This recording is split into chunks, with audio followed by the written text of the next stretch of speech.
Assalamualaikum warahmatullahi wabarakatuh. Selamat pagi anak-anak. Apa kabar kalian hari ini?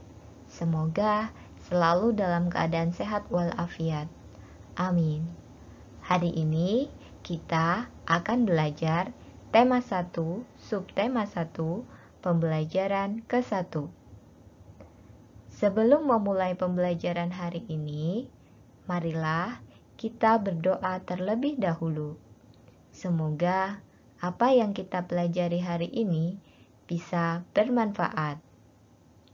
Nah, anak-anak, sebelum kita mulai pembelajaran, siapkanlah buku dan alat tulis kalian.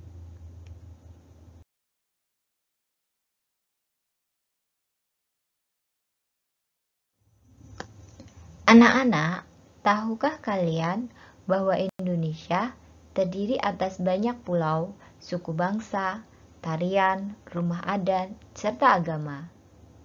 Ayo, kita cari tahu lebih jauh tentang keberagaman itu.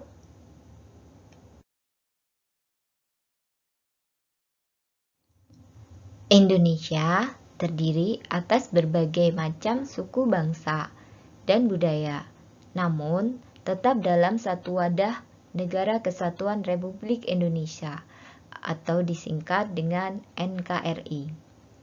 Keberagaman tersebut merupakan anugerah dari Tuhan Yang Maha Esa. Kita wajib mensyukurinya. Berikut adalah bacaan tentang keberagaman budaya di Indonesia.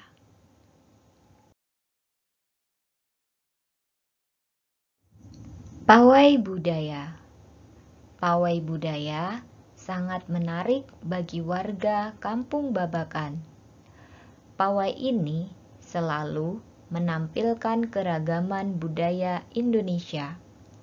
Udin dan teman-teman tidak pernah bosan menanti rombongan pawai yang lewat.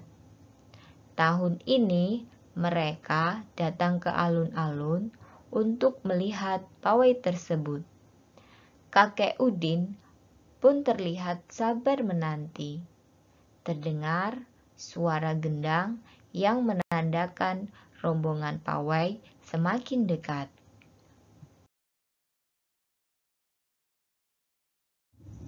Di barisan pawai terdepan terlihat rombongan dari Maluku. Rombongan laki-laki mengenakan kemeja putih, jas merah, dan topi tinggi dengan hiasan keemasan. Rombongan perempuan mengenakan baju cele.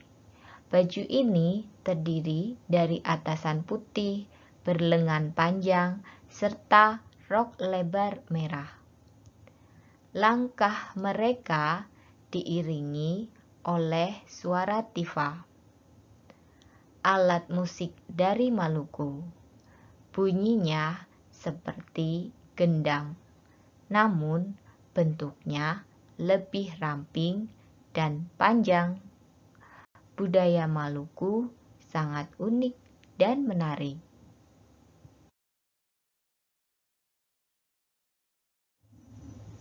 Budaya Bali terkenal karena bunyi musiknya yang berbeda. Rombongan dari Bali membunyikan alat musik daerahnya. Cengceng namanya. Alat ini berbentuk seperti dua keping simbal yang terbuat dari logam. Nyaring bunyinya ketika kedua keping ini dipadukan. Rombongan dari Bali diikuti oleh rombongan dari Toraja. Wanita Toraja memakai pakaian adat yang disebut baju poko. Rombongan laki-laki menggunakan pakaian adat yang disebut sepak talung buku.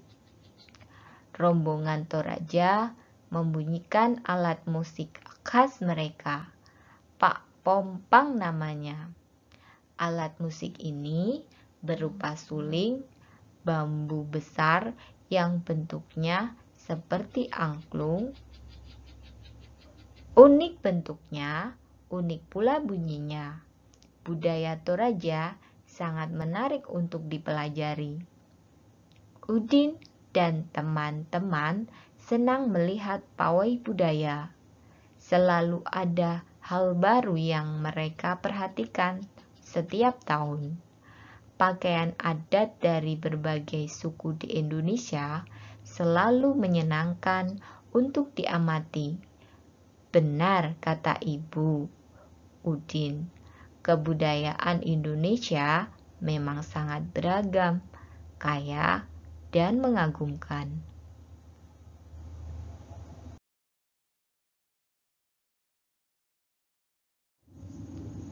Anak-anak, apakah kalian tahu tentang gagasan pokok dan gagasan pendukung?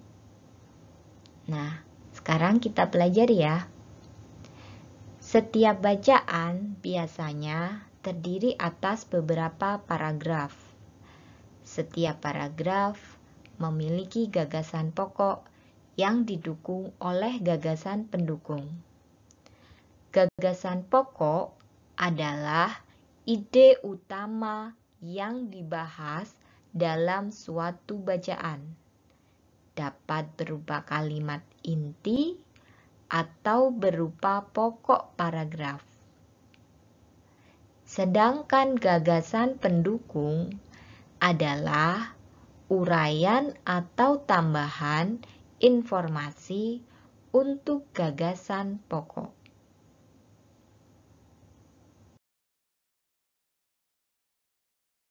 Nah, anak-anak, sekarang Bu Guru akan mencontohkan dan menunjukkan gagasan pokok dan gagasan pendukung dalam sebuah paragraf.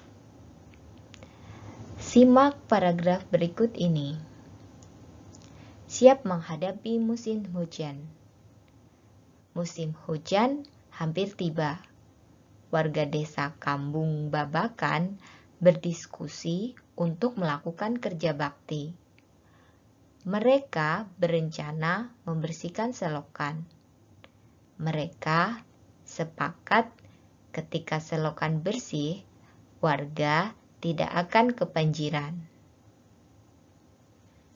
Pagi itu, semua warga terlihat sangat bersemangat membersihkan selokan. Pak Sami dan Pak Udin sibuk mengambil sampah yang ada di dalam selokan. Pak Made dan Pak Udin memastikan saluran selokan lancar. Pak Nur mengambil sampah-sampah dan meletakkannya di gerobak sampah. Nah, anak-anak, manakah yang gagasan pokok dalam paragraf tersebut?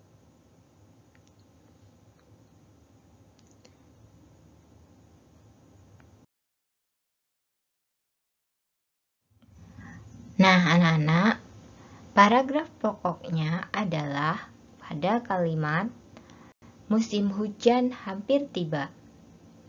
Sedangkan gagasan pendukungnya adalah 1. Warga Kampung Babakan berdiskusi untuk melakukan kerja bakti. Kedua, mereka berencana membersihkan selokan.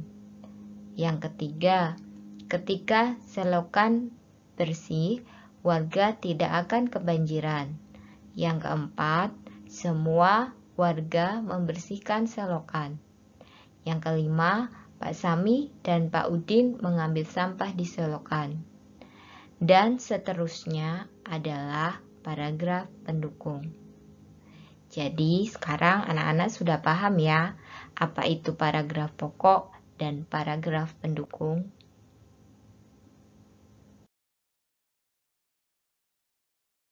Nah, sekarang tugas kalian adalah carilah gagasan pokok dan gagasan pendukung pada cerita pawai budaya tadi yang sudah Bu Guru bacakan.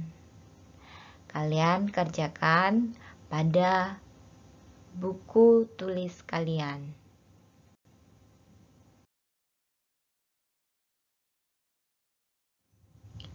Wah, budaya Indonesia memang sangat beragam. Apa sih yang membuat setiap budaya berbeda? Ayo kita pelajari. Di Indonesia, ada banyak sekali keberagaman dari suku bangsa, bahasa, adat istiadat, makanan daerah, lagu daerah, dan alat musik daerah. Apakah anak-anak tahu mengapa di Indonesia banyak sekali keberagaman? Beberapa faktor penyebab keberagaman masyarakat Indonesia adalah: 1. Karena letak strategis wilayah Indonesia. Yang kedua, kondisi negara Indonesia yang banyak dengan pulaunya. Yang ketiga, perbedaan kondisi alam.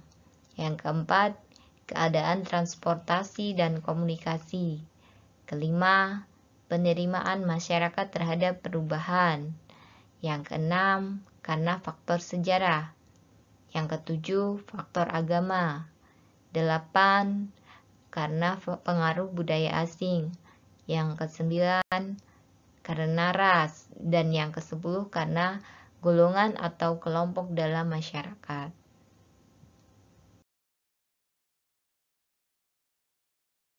Perbedaan yang ada pada setiap daerah di Indonesia merupakan suatu anugerah dari Tuhan yang patut kita syukuri.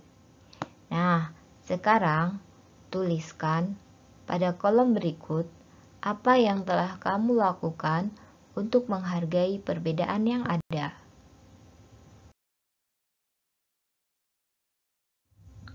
Selain kaya akan budaya, tarian, dan makanan khas daerah, Indonesia juga kaya akan jenis alat musik. Berikut adalah contoh alat musik yang dimiliki oleh berbagai suku di Indonesia. Cara memainkannya berbeda-beda. Contohnya, kecapi yang berasal dari Jawa Barat dimainkan dengan cara dipetik. Angklung yang berasal dari Jawa Barat dimainkan dengan cara digoyangkan. Saluang yang berasal dari Sumatera Barat dimainkan dengan cara ditiup. Kendang yang berasal dari Jawa Barat dimainkan dengan cara dipukul. Tifa dari Papua dimainkan dengan cara dipukul.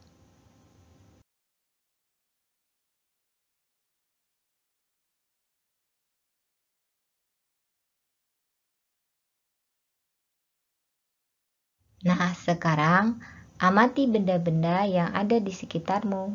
Ambillah 5 benda yang kamu anggap sebagai sumber bunyi. Pastikan bahwa benda yang kamu temukan berbeda cara membunyikannya.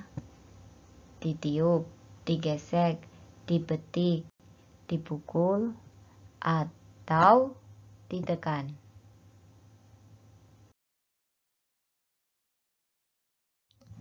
Pengertian energi bunyi dan sumber energi bunyi.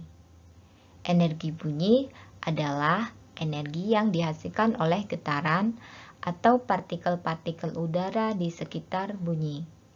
Dengan menyebabkan partikel-partikel udara itu bergetar, sehingga menimbulkan getaran bunyi. Contohnya, ketika kita mengeraskan speaker salon subwoofer, pengeras suara, maka nyala bunyi atau energi semakin keras. Sedangkan sumber energi adalah benda-benda yang menghasilkan bunyi. Sumber energi bunyi banyak sekali. Contohnya, jika kita meniup trompet, maka keluarlah suara yang dapat kita dengar dari trompet. Nah, berarti sumber suara berasal dari trompet.